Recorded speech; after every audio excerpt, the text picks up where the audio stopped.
Alrighty guys, welcome back. Last time we fought those two gigantic enemies, we got the Rakuyo, and we are at the home stretch of the DLC. We've only got two things left to do, and we're going to take care of them today. So let's go back to the Hunter's Dream. As you can see, after the last episode, I went and I leveled up one level. I think I put into my Vitality, and that is why my blood echoes are different. But yeah, like I was saying, we've only got one thing left, well, two things actually left to do, and then we are done. So we're going to go to the underground corpse pile and then we are going to take on the boss, and hopefully he does not whoop my ass too bad, because he gave me a lot of problems yesterday. And it just wasn't, it was hard. I'm not gonna lie, it was hard. Probably one of the harder boss fights I've ever had. I've noticed though, a little bit of strategy talk real quick. I have noticed that in the Old Hunters DLC, when fighting the bosses, you do want to two-hand your weapons most of the time, just due to the fact that you can actually stagger some of the enemies out of their moveset, and that seems to be the strategy, which is completely fine with me.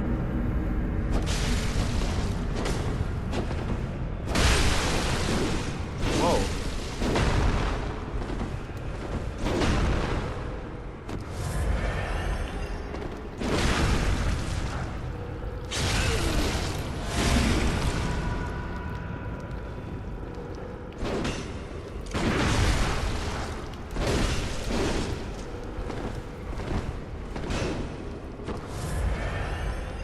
Let's go. Come on, bud.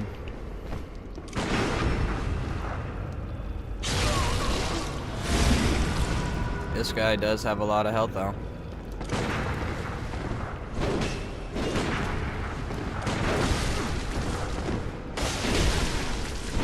Tracking phenomenal. I can dig it. I'm just kind of messing around here, so forgive the shitty fighting.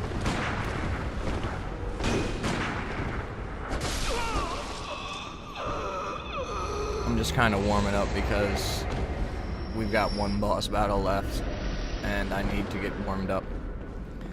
But if we actually come down here to this room, we've got all 4 pieces of clothing. He only invades you 4 times. So once you have all 4 pieces of clothing, you can actually come in here and do this. Changes. Such is the nature of man.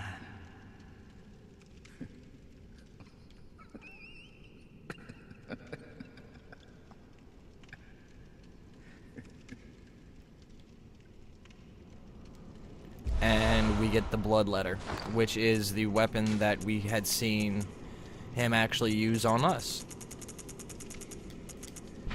The demented hunter weapon brandished by Brador, the healing church assassin. The Bloodletter assumes its true and terrifying form after it draws upon blood from the inner reaches of one's body and soul. This is the only effective means of expelling tainted blood, or so Brador, isolated in his cell, continued to believe. And that is, I'm assuming that's like the Chigage, where it's like a hurt yourself weapon. You need to hurt yourself to really get some damage output on it, which is pretty cool. I haven't personally used it. I've been using the whirligig saw and the boom hammer on my other character, and this character is going to use the holy blade and the Rakuyo. And now we're actually going to go back to the Hunter's Dream, and then we're going to go take on the Orphan.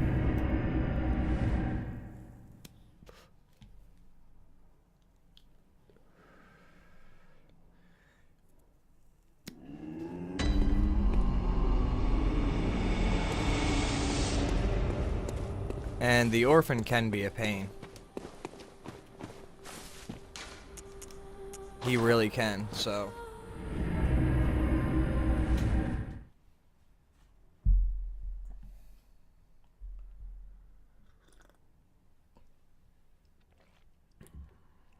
I did get fairly discouraged for a while.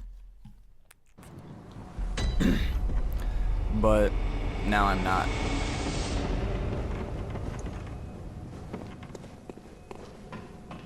Oh, there's an item right here. That's just kin cold blood. Down we go.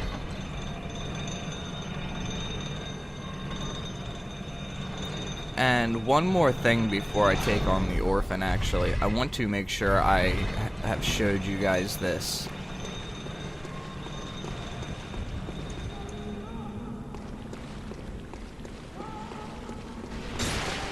Yes, there are winter lanterns right here, so...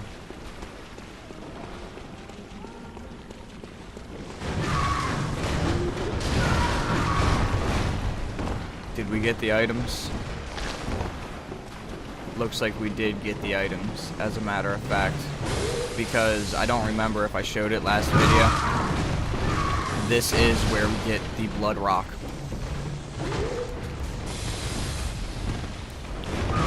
But we already got the blood rock, so we are going to go take on the orphan.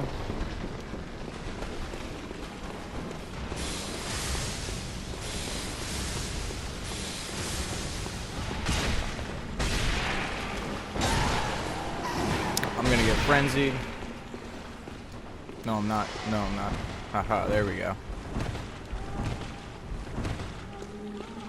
I don't really normally bother messing with winter lanterns too much, just because they are a pain.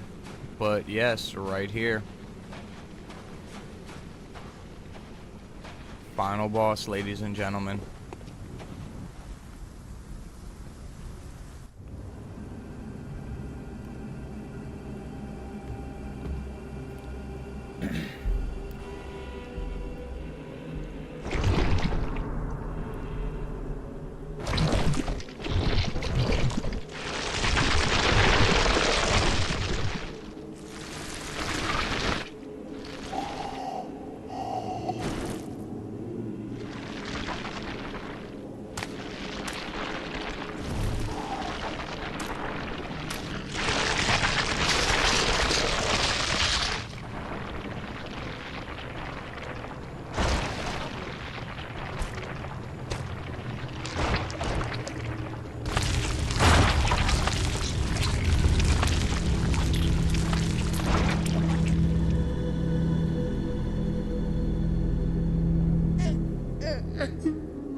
Now, he can be visceral, but it is very, very hard to do it. And I don't know that I'm even going to try.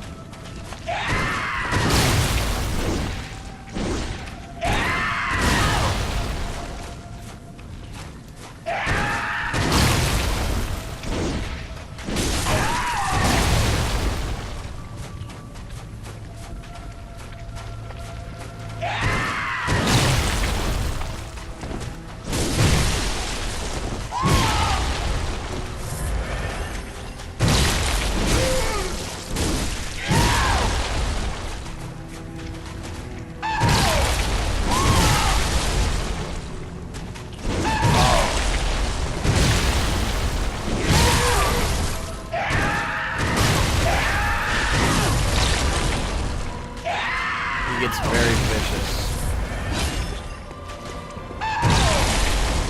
And his hitboxes do linger.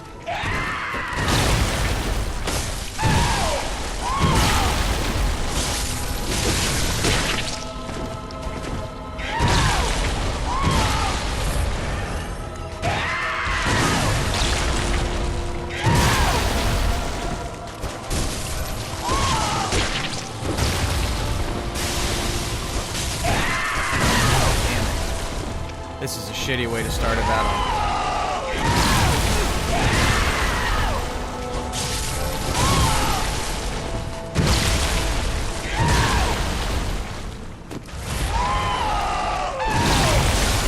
And that's how he murders you.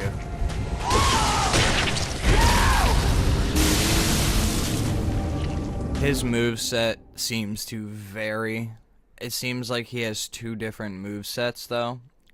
And he'll use one or the other, which makes it even harder to predict what he's going to do.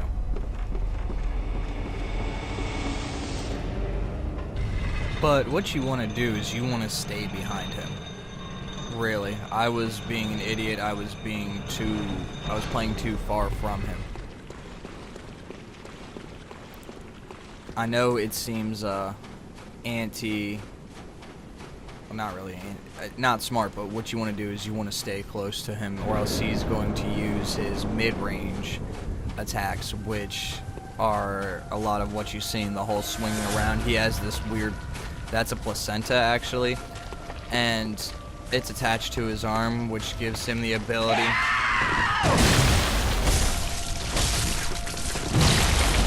to do those weird attacks where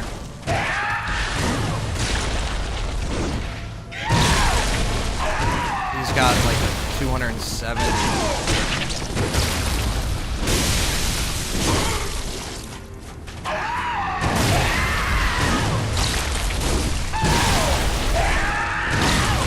And what makes it really hard is the recovery time, because he will attack and you don't have time to recover.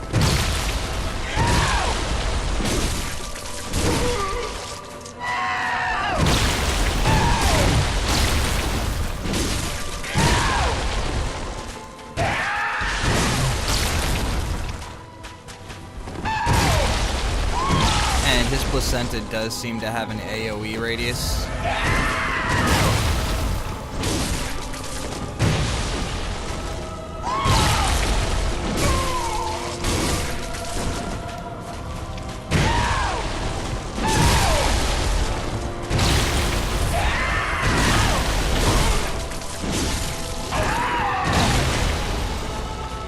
That tree will fuck up your day right next to him, because you will get stuck on it.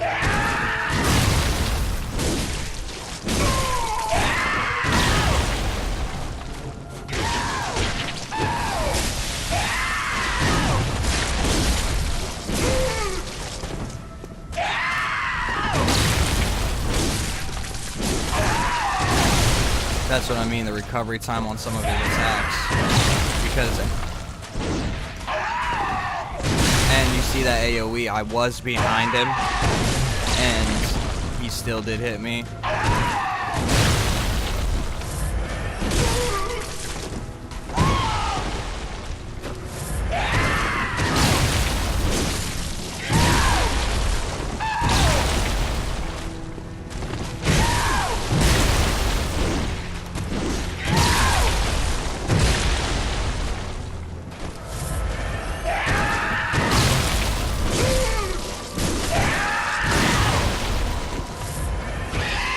This is where things get hard.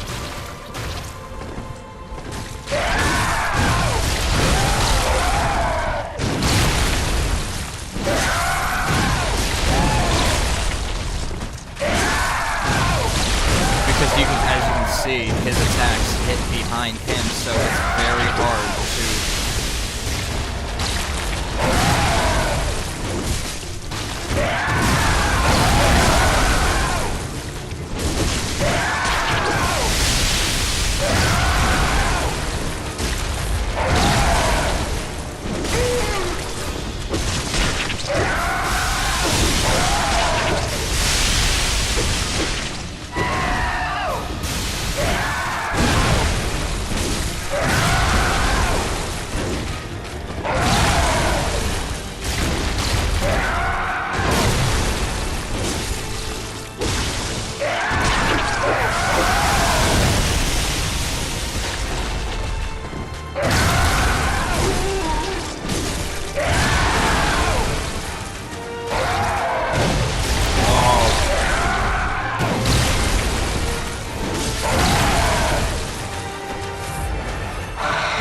I found the only way to avoid this attack is to go like this.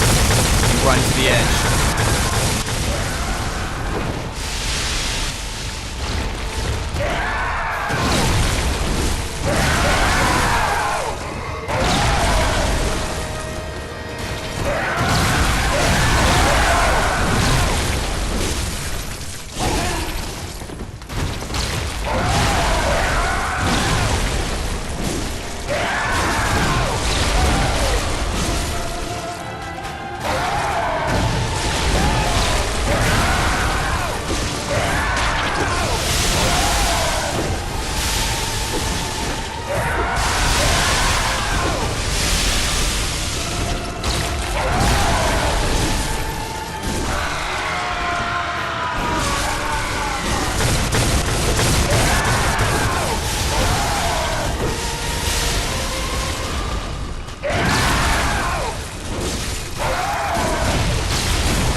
is how you beat the Orphan of Kos.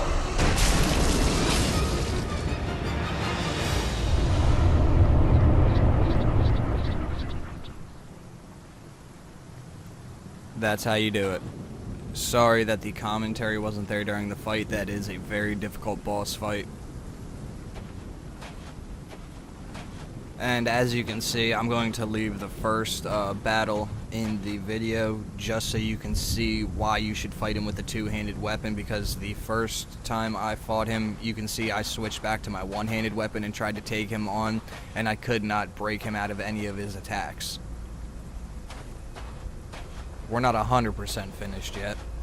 There's still one more thing we need to do.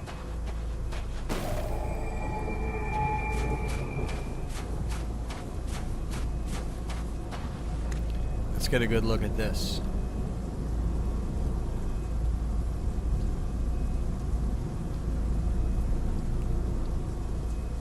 Alrighty. Oh, I missed.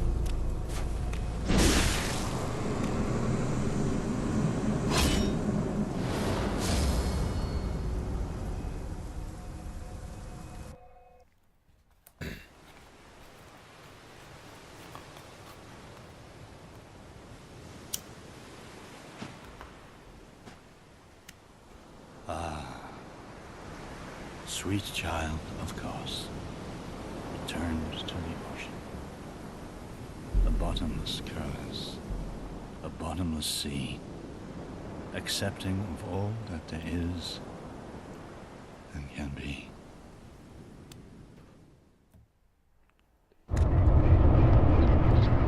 And now we've obtained the Kos Parasite, and to actually use that weapon, I'm going to show you what you need to do.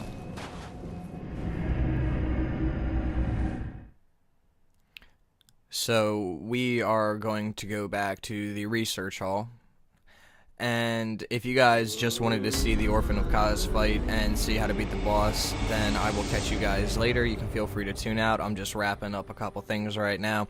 If you guys want to see the Kos Parasite, though, feel free to follow me as we go to the research hall.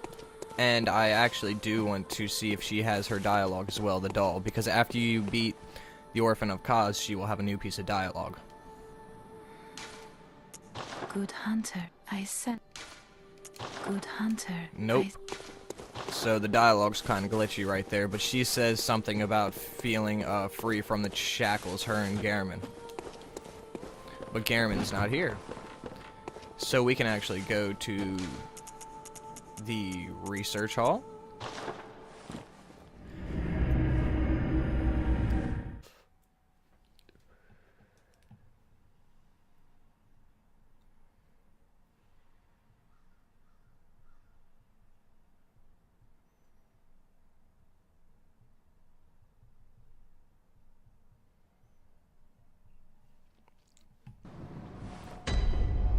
And hopefully this worked. Hopefully enough time's passed by.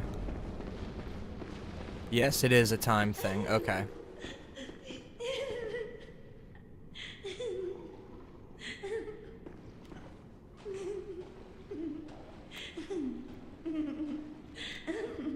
So this is what you need to do to get the third brain fluid. Oh, Helen, one last time. Will you fetch brain fluid just one last time? A murky, mushy fluid that will make me whole. The sticky sound whispers to me, so very close, right into my ear. My head, just a head, that's all there is. I need my baptism. Please, I beg of you. I want to be something.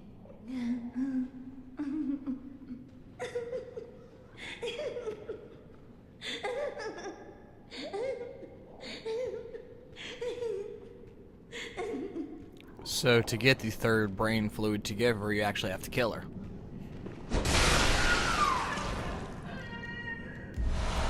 And she will rematerialize. And then you talk to her again. Please, give me brain fluid. The sticky sound whispers I need my baptism. Or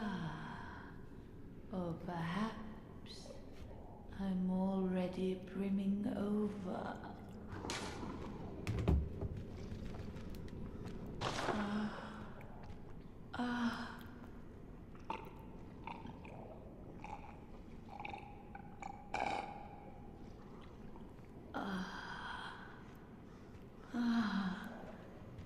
I see a shape.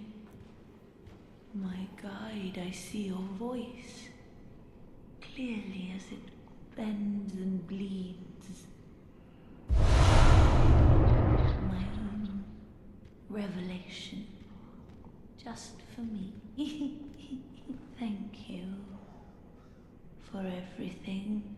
Really, I used to be nothing.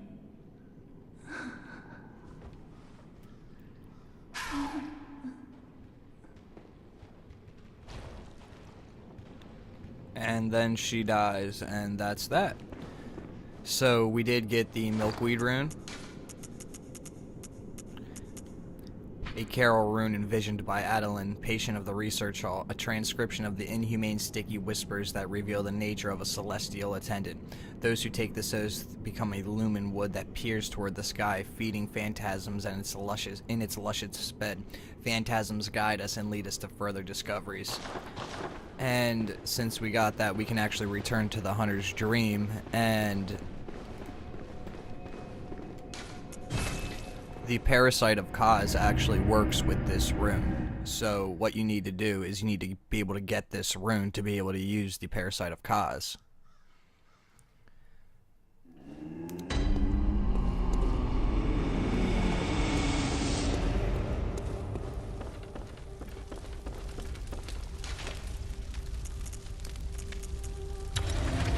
And as you can see, we turn into Broccoli Guy.